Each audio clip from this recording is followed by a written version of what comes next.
Do you remember the Aragalya here in Sri Lanka?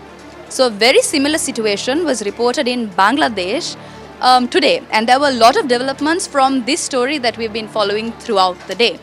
So Juad will bring to you more details from this story.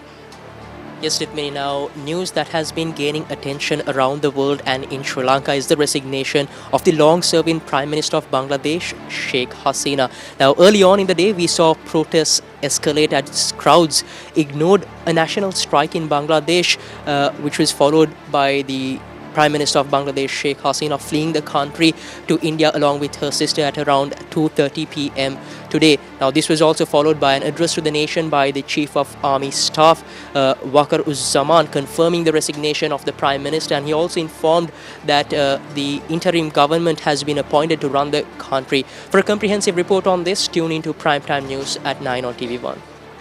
So that is the development from Bangladesh, and there's a lot going on around the world and here at home.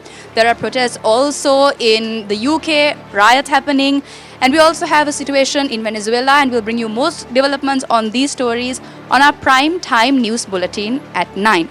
Now we move to Jamal for a report on the daily stories that have been happening here locally. Jamal, what can you tell us? Certainly, Ditmini, according to stories that have made our headlines this evening, firstly, we have a litany of presidential candidates who have already placed bonds to contest the upcoming election. As far as we have information right now, 17 presidential candidates have placed bonds to contest the upcoming election, and the latest of which was Field Marshal Sarath Fonseca, who placed bonds at the Election Commission earlier today. And moreover, there has been a question on who the SLPP will be fielding as their presidential candidate, and we got to know that the SLPP's presidential candidate's name will be announced on Wednesday, that is the 7th of August. That was confirmed to the media by the General Secretary of the SLPP, Attorney at Law Sagar Karyavasam. There are more local stories that have taken shape throughout the day and over the past few days. We will bring you all details of all those stories on our primetime news, as you mentioned.